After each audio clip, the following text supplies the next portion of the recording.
It's the Daily Drama Podcast with Stephen Bradford, presented by dailydrama.com. And we have a special guest, a new, fresh face on General Hospital. We have Giovanni Mazza. Hey, bud.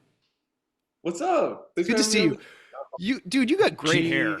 GIO. Yeah, he's amazing, dude. This kid's awesome, by the way. Have you always had hair like that? Have you always had a strong hair game? COVID helped me a lot. I look back at some of the old pictures when I was like 12 and I had the short hair, the buzz cut. It was not it. How young are you? Were you 12 when COVID started? No, I was 14 when COVID started. 14? Good Lord. Okay. Wow. So how old are you now? Yeah. I could do the math. You're like 18, 19? 19. Awesome. So Gio, we've talked kind of, off the set a little bit. So how did you end up getting because I think the whole obviously your musical career is pretty incredible. But I remember you telling me that you auditioned for GH for somebody else first. Is that correct? And then they brought you back? Yeah, it's just an insane story. I was auditioning for a day player role, and what ended up happening was Mark brought me in for a producer session, and I just moved to LA. This was my first audition. So my first audition. I was like, okay, I gotta really nail this, and so I prepared. I go out to my car. I was about to drive. My car got egged. Wait, what? My car got, there was like half a dozen eggs all over my car. And this is in where you were living in LA at the time? Yeah. Or where you live now, like or whatever. My first week in LA. How often is that something that happens regularly now?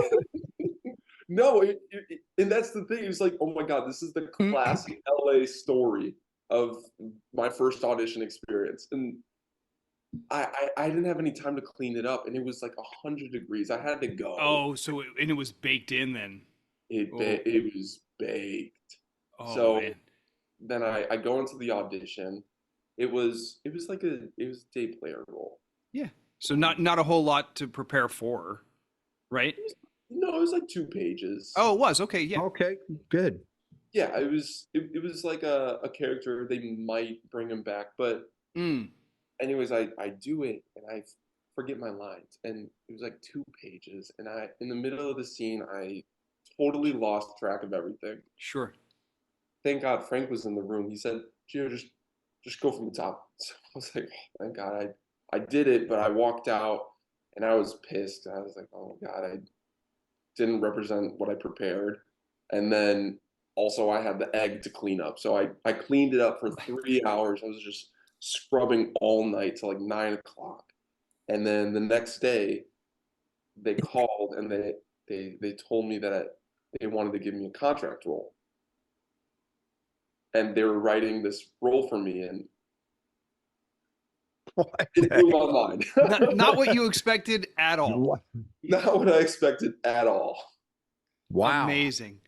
Wow. And so you go ahead. No, go ahead, buddy.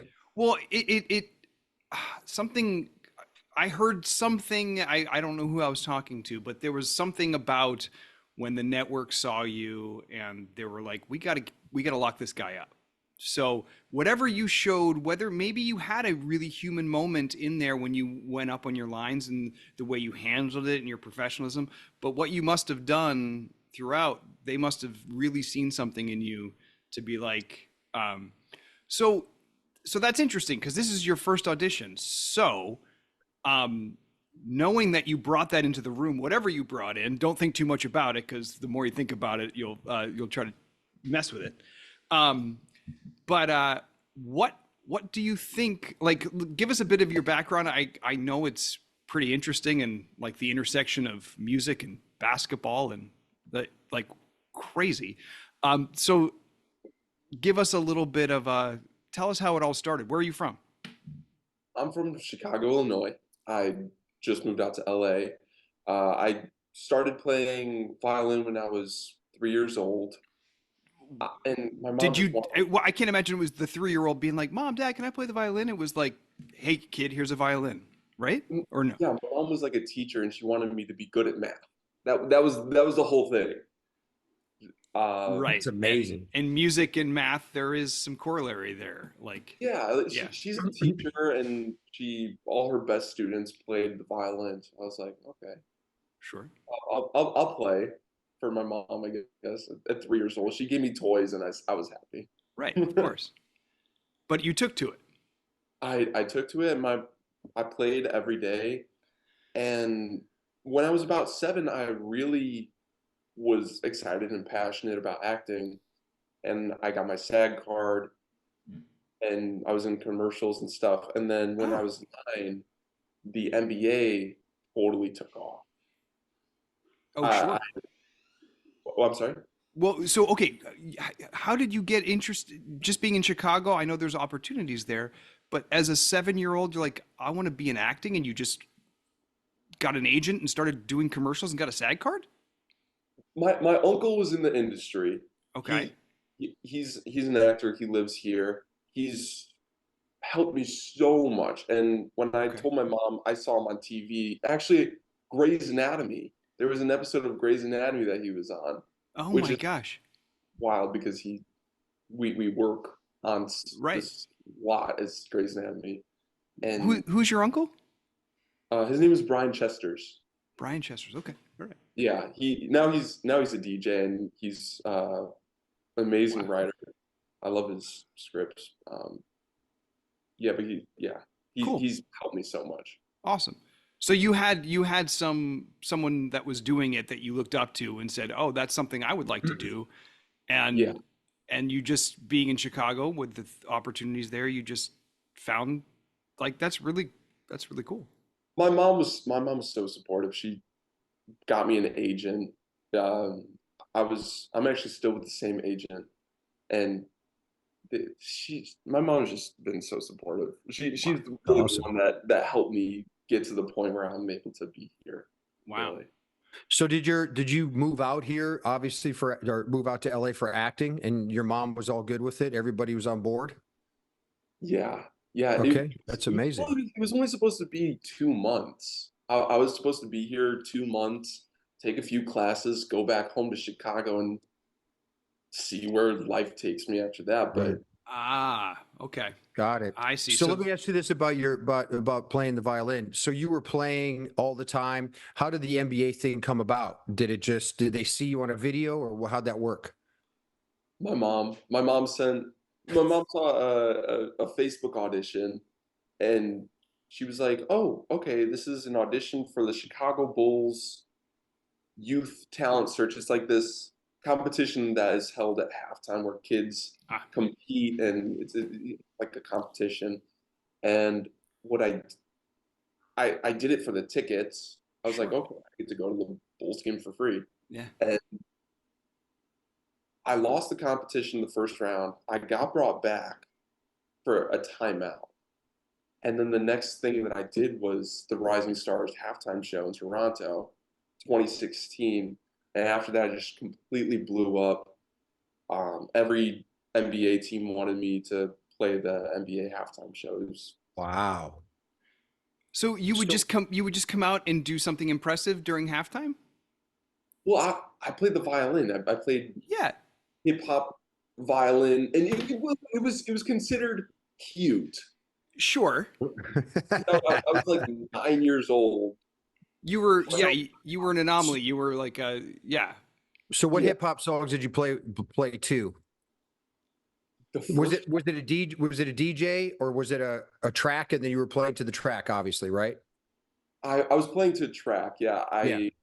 I have this an amazing arranger, Andrew Jocelyn, who's he's composed every arrangement of music that I played for the NBA. Wow. Awesome, man. Awesome. He's pretty much the reason why I've grown so much with that. But yeah, the first hip hop song I think I played was "Turn Down for What." Nice. Yeah, So that's was that awesome. so was it always Was that the thing? Like, so when That's you did amazing. when you did your first audition for the Bulls, was it that? Was it hip hop violin? That my when I played for the Bulls, it was just fiddle.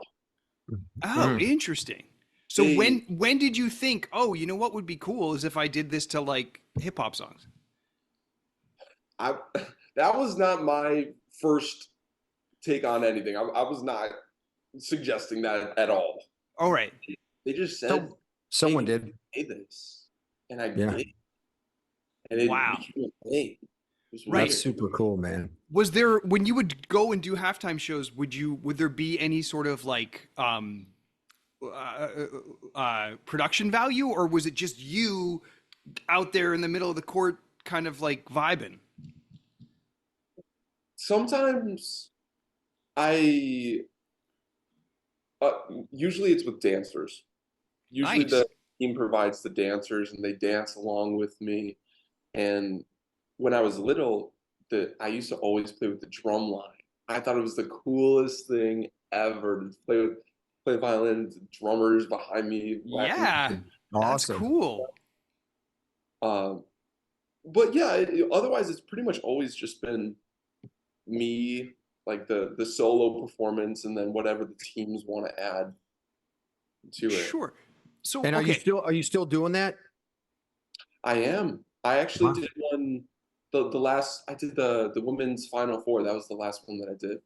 Wow, dude, that's Wow. awesome, man. Yeah, This past year with like Clark yeah, Sanity? yeah, yeah. With Kate and Clark, I did the game right before it.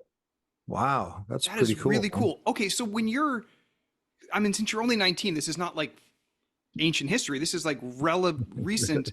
Like when you're doing that, how like during the NBA season are you booked? How often are you booked? This past in the past, well, from January to April, I think I did about 10. But Wow, when that's amazing. yeah, it's I'm I I'm Please don't give it up, Well, Gio. and if I can ask you, they fly you there? Do they? Because like, and when you're doing the halftime show, do they pay, or is it just the privilege of going to the game? yeah. I mean, at this point, I've done so many that I do. Get We work paid. out an You get it. agreement. Yeah, yeah, Yeah, yeah, good, man. You yeah. should get paid for sure. Absolutely, absolutely. 100%. Yeah. So when you're doing that, and you're based in Chicago, going to regular school, or what kind of school? Yeah, Well, I went to a public school for my entire life, but what happened was over COVID, the everything shut down. The NBA shut down. yeah, Public schools was like schooling Done. was just wacko, yeah, yeah. Of Yeah. course. and it was all on Zoom and stuff. But it was actually the perfect time because at COVID, I was really starting to like, hey, maybe this isn't what I want to do anymore. I want to branch out.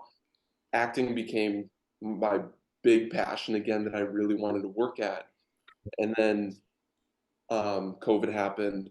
I was able to kind of have my high school experience through COVID, which was weird, A but different high school experience, but nonetheless, yeah. yeah, it was perfect timing, I think, because it gave me really time to find myself and be the person who I am right now. Yeah. Cool. All right. So schooling became a remote schooling thing for you. And did it But stay yeah, that way? over COVID, yeah. What so but the last did you graduate from a standard public school in Chicago recently in the last Yeah, 2 years? yeah, I graduated, shoot, last year. Right. Okay. Um and so while you're doing this NBA stuff, while you're doing you're still you came out of 21, 22 to 2021, 22 thinking, Yeah, okay, I'm going to pursue an acting career, not a music career, or I can do everything, or like, yes, you just yeah, that when I was in 2022, I really started training acting. Like I would do Zoom classes with some LA studios. ah, I was so passionate about it. I would work all the time, and over the course of the last 2 years, I've really been able to grow. Like I was 16 I was auditioning, but I like no callbacks, no nothing. By the time I'm 18, and this comes from all the energy and effort and the discipline that I learned from violin. I put it Mm. into acting, and I really reflected after everything. So by the time I was 18, I'm able to meet with directors, with the producers for pretty much every role I go out for, and I know I'm not the best actor. I wasn't the best violinist when I started with the MBA, but you work at it. You grow Yeah. over the 10 years. I've become a better violinist with acting. I'm gonna put that same energy towards it. And so I do believe that I'll be better than I am, much better than I am right now. Well, So sure. So I guess that's a good transition. So now you booked your first job, booked your first in-person audition. That's great. yeah. So how do you kind of, what have you learned so far? My first day, one of my first days on GH, what Mo Maurice taught me was just relax. Hmm. Everything just has a certain level of ease. And after that, I really try to listen to him as much as possible and try to keep that principle in mind and just relax and say to myself, okay, I have time, which is something that I'm still working at. But I think from the beginning of when I watch like all my episodes back, I try to reflect as much as possible. And I actually have a reflection sheet Hmm. with every episode that I do. I have, okay, what was my effort level? The what was like the what was what I thought about the performance? What was something that I could have done better? What was a lesson I learned? A goal for this one, a goal for the next one, how I prepped it. And over time, I think that's gonna really help me because it'll always keep me trying to learn something new, trying to be better at something. 100%, dude. Listen, you have great discipline, obviously, from music, and you have a maturity that most people your age don't have. Because I believe that you put so much time into music and so much discipline. Many kids your age don't have the discipline that you show. So there's no doubt the sky's the limit for you. Like there's no doubt you put the work in and continue to do that process that you're talking about, awareness and the reflection and basically taking inventory of your performance. That's going to propel you so much faster as an actor and as a person, right? Yeah. Like that's what we should be doing in our normal lives too, is going, hey, what can I do better? How can I be a better man? How can I do this? But if you're doing that daily with your work, you're going to get better so fast, dude. It's going to be crazy to watch because you already have innately a good energy about you. You know, when I saw you at first, I'm like, this kid, I didn't know it was your first job. Well, You were, it you wasn't my seemed first job. It was the first acting job. big production. Yeah, big Sure. production. But it didn't seem like that. That's what I'm saying. That's why there's a level of maturity of the experience that you've had already in life. The life experience that you're bringing. You're not the average 18, 19-year-old kid coming on with no life experience. And I think there's so much value. And I think that's part of what they saw. Obviously, your energy is great as a person. And then they see this experience and this level of maturity or wisdom that you have at a young age, and with those tools and your discipline, there's nothing that's going to stop you, man. Like there will be nothing, just don't stay on GH too long.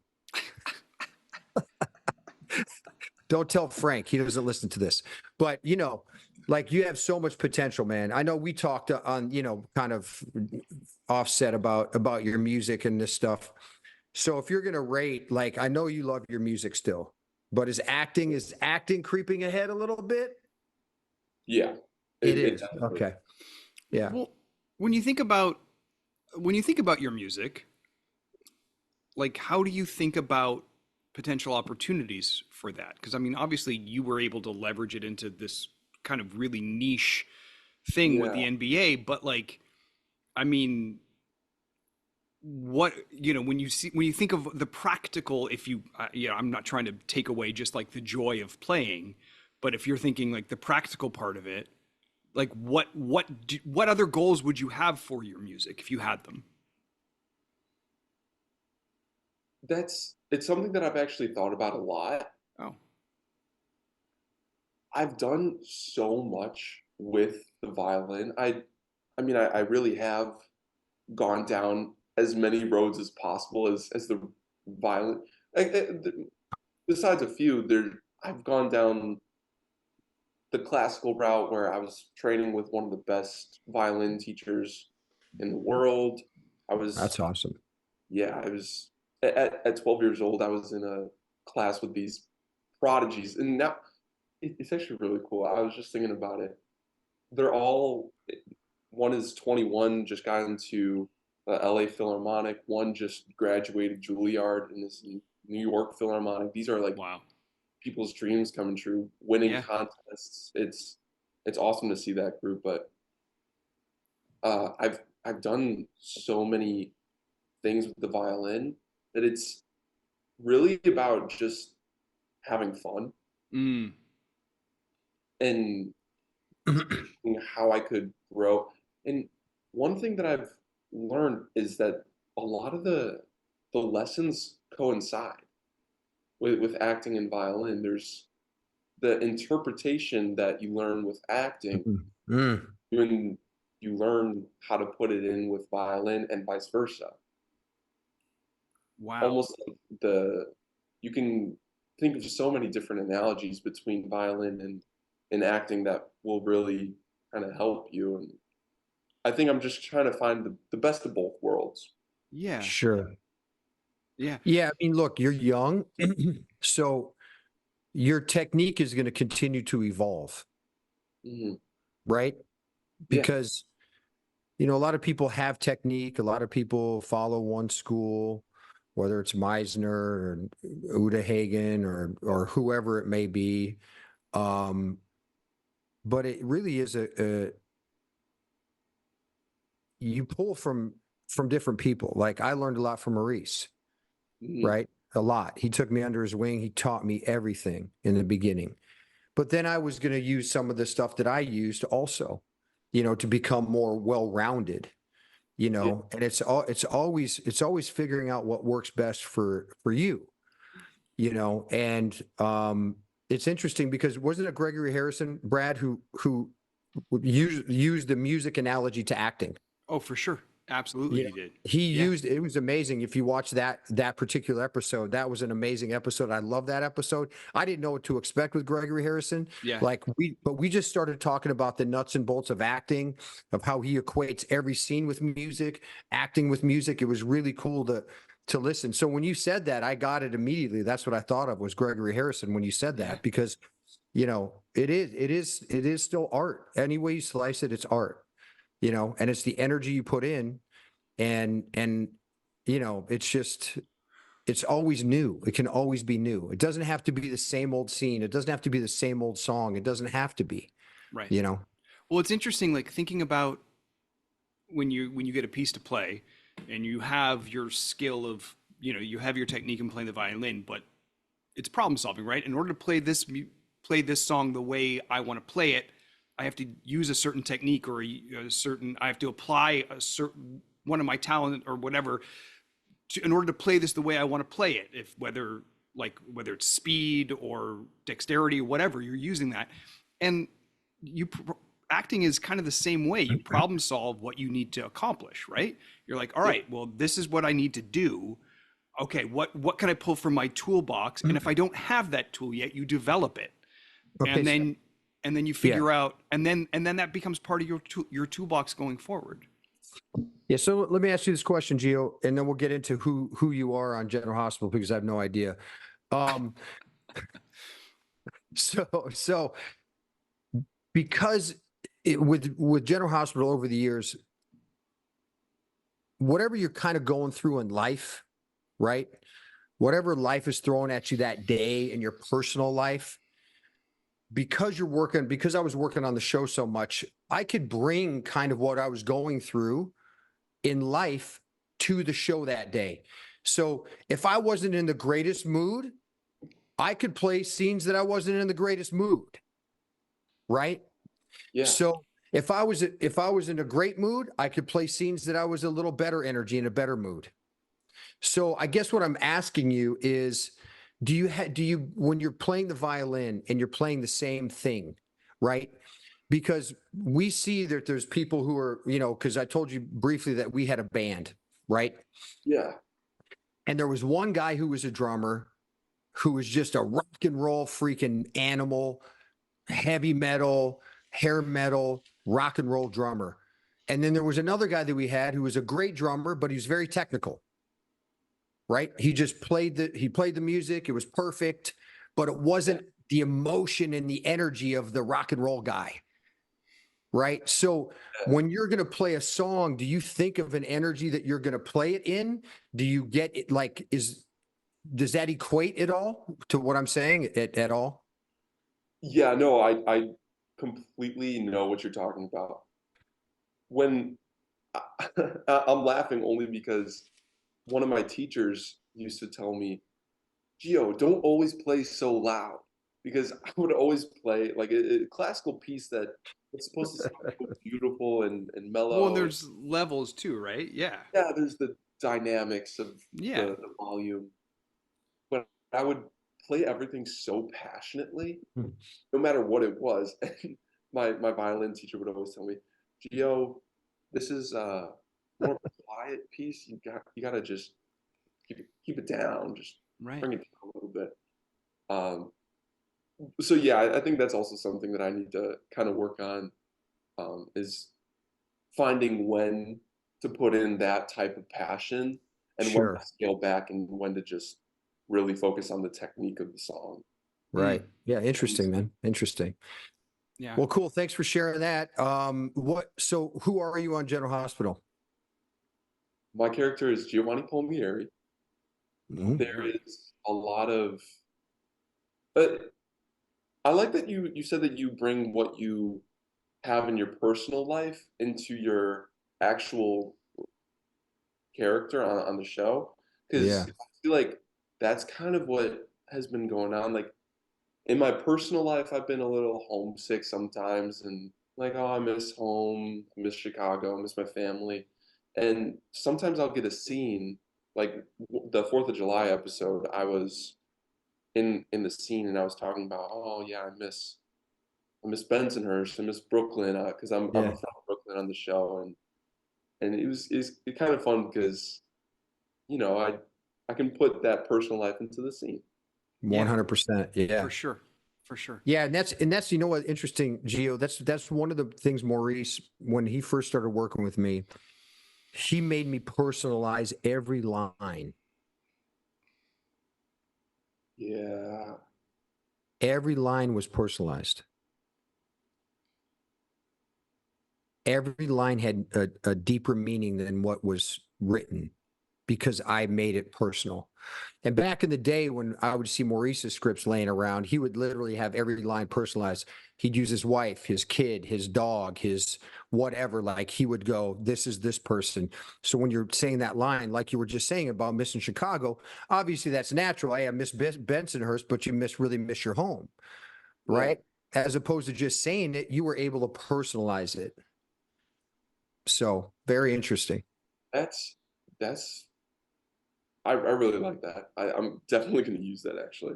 Well, Yeah. I mean, especially if nothing else, like one thing that Steve and I talk a lot about, and you might be starting to experience this now because you've been working with the same partners. One thing that's really cool about working on our show is that you develop relationships with your scene partners, and after a while, you have feelings for them. Like you have a connection with them as people. So when you act with them, that comes out, and that informs that is personalizing, right? So Hmm. like that yeah. personalization happens Interesting. because you're working with Tabiana a lot, Trina, right? You know her now. You know Tabiana in real life. You have feelings about her. I'm not saying romantic feelings. I'm just saying like you know her as a person. So you guys are friends, you guys are whatever. So when you act with her, it's not like when you get like a job on another TV show and you're coming in for 2 days and you work with someone, you have to ask yourself these questions. How do I feel about this person? What do I want from this person? What do I like? All these things. Once we work together for months, years, a lot of these questions are answered for us already. So like you might, because like hearing what Steve just said, I was like, oh man, that's a lot of like, if I'm working with a scene partner, I want to focus on my scene partner, not think about my dead dog or my ex-girlfriend or my wife. Like I want to be connected with my scene partner. And the benefit that we have is that my scene partner, I've worked with for years.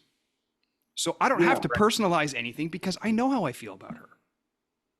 Yeah, I actually I have so many scenes with my Aunt Lois, who played by Rena. Yeah. And Yeah. when I first came to LA, her house was a block away from my Airbnb that I was staying at. Oh, wow. And so I actually, a couple of weeks ago, I had her over for dinner. I had her and her family. That's awesome. I had everything. Ah, I had everything. And then she asked me, hey, Gio, can I have some salt? And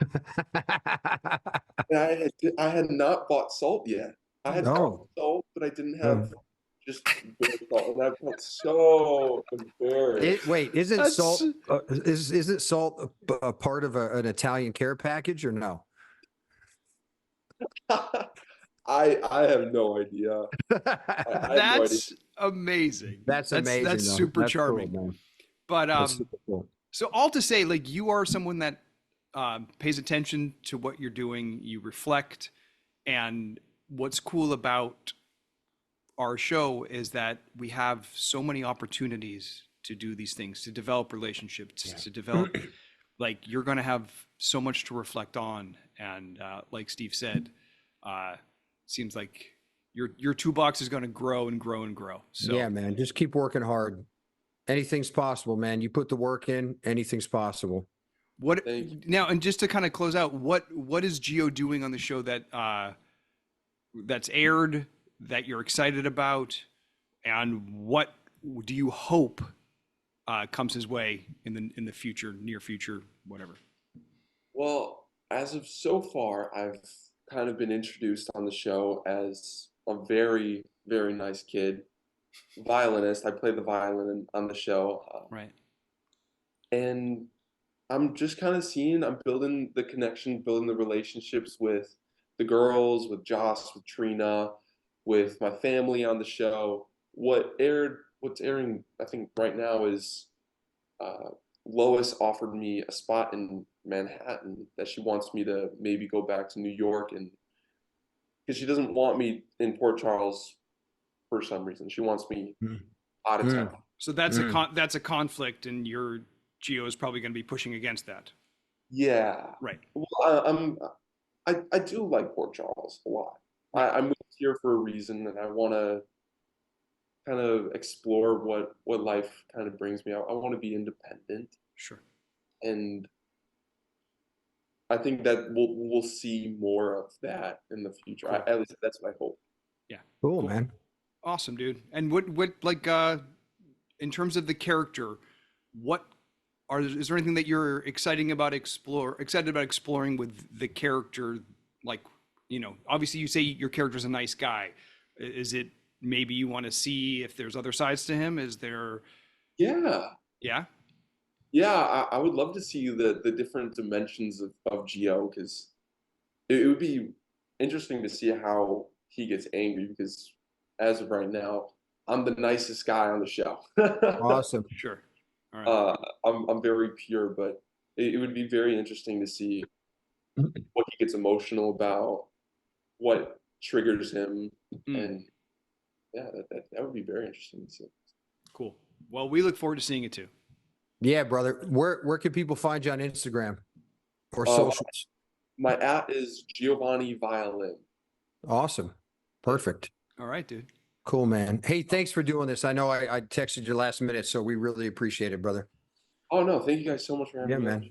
Awesome. All right, we'll see See you you soon. soon. Enjoy the rest of your summer. We got about we got about 2 weeks left, I think, right? That's right.